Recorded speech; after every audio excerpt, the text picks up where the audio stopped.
Chapter 37. And it came to pass, when King Hezekiah heard it, that he rent his clothes, and covered himself with sackcloth, and went into the house of the Lord. And he sent Eliakim, who was over the household, and Shebna the scribe, and the elders of the priests, covered with sackcloth, unto Isaiah the prophet, the son of Amos. And they said unto him, Thus saith Hezekiah, This day is a day of trouble, and of rebuke, and of blasphemy. For the children are come to the birth, and there is not strength to bring forth.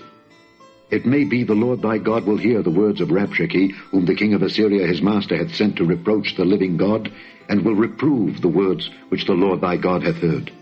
Wherefore lift up thy prayer for the remnant that is left. So the servants of King Hezekiah came to Isaiah, and Isaiah said unto them, Thus shall ye say unto your master, Thus saith the Lord, Be not afraid of the words that thou hast heard, wherewith the servants of the king of Assyria have blasphemed me. Behold, I will send a blast upon him, and he shall hear a rumor, and return to his own land, and I will cause him to fall by the sword in his own land. So Rabshakeh returned, and found the king of Assyria warring against Libnah, for he had heard that he was departed from Lachish. And he heard say concerning Tirhakah king of Ethiopia, He is come forth to make war with thee. And when he heard it, he sent messengers to Hezekiah, saying, Thus shall ye speak to Hezekiah king of Judah, saying, Let not thy God in whom thou trustest deceive thee, saying, Jerusalem shall not be given into the hand of the king of Assyria. Behold, thou hast heard what the kings of Assyria have done to all lands by destroying them utterly, and shalt thou be delivered? Have the gods of the nations delivered them which my fathers have destroyed? As Gozan and Haran and Rezeph, and the children of Eden which were in Telassar? Where is the king of Hamath, and the king of Arphad, and the king of the city of Sepharvaim, Hena and Ivah? And Hezekiah received the letter from the hand of the messengers, and read it. And Hezekiah went up unto the house of the Lord, and spread it before the Lord. And Hezekiah prayed unto the Lord, saying, O Lord of hosts, God of Israel, that dwellest between the cherubims, Thou art the God, even thou alone, of all the kingdoms of the earth. Thou hast made heaven and earth. Incline thine ear, O Lord, and hear. Open thine eyes, O Lord, and see. And hear all the words of Sennacherib, which hath sent to reproach the living God. Of a truth, Lord, the kings of Assyria have laid waste all the nations and their countries, and have cast their gods into the fire. For they were no gods, but the work of men's hands, wood and stone. Therefore they have destroyed them. Now therefore, O Lord our God, save us from his hand, that all the kingdoms of the earth may know that thou art the Lord, even thou only. Then Isaiah the son of Amos sent unto Hezekiah, saying, Thus saith the Lord God of Israel, Whereas thou hast prayed to me against Sennacherib king of Assyria, this is the word which the Lord hath spoken concerning him. The virgin, the daughter of Zion, hath despised thee, and laughed thee to scorn. The daughter of Jerusalem hath shaken her head at thee. Whom hast thou reproached and blasphemed? And against whom hast thou exalted thy voice, and lifted up thine eyes on high? Even against the Holy One of Israel.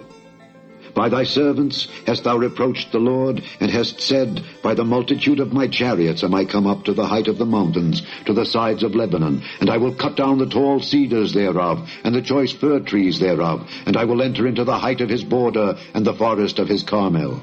I have digged and drunk water, and with the sole of my feet have I dried up all the rivers of the besieged places. Hast thou not heard long ago how I have done it, and of ancient times that I have formed it? Now have I brought it to pass that thou shouldest be to lay waste defenced cities into ruinous heaps. Therefore their inhabitants were of small power. They were dismayed and confounded. They were as the grass of the field, and as the green herb, as the grass on the housetops, and as corn blasted before it be grown up. But I know thy abode, and thy going out and thy coming in, and thy rage against me. Because thy rage against me and thy tumult is come up into mine ears, therefore will I put my hook in thy nose, and my bridle in thy lips, and I will turn thee back by the way by which thou camest. And this shall be a sign unto thee. Ye shall eat this year such as groweth of itself, In the 2nd year that which springeth of the same, and in the 3rd year sow ye, and reap, and plant vineyards, and eat the fruit thereof. And the remnant that is escaped of the house of Judah shall again take root downward, and bear fruit upward. For out of Jerusalem shall go forth a remnant, and they that escape out of Mount Zion. The zeal of the Lord of hosts shall do this. Therefore thus saith the Lord concerning the king of Assyria, He shall not come into this city, nor shoot an arrow there, nor come before it with shields, nor cast a bank against it. By the way that he came, by the same shall he return, and shall not come into this city, saith the Lord. For I will defend this city, to save it for mine own sake, and for my servant David's sake. Then the angel of the Lord went forth, and smote in the camp of the Assyrians 185,000. And when they arose early in the morning, behold, they were all dead corpses. So Sennacherib king of Assyria departed, and went and returned and dwelt at Nineveh. And it came to pass, as he was worshipping in the house of Nisroch his god, that Adramelech and Sharezer his sons smote him with a sword, and they escaped into the land of Armenia. And Esarhaddon his son reigned in his stead.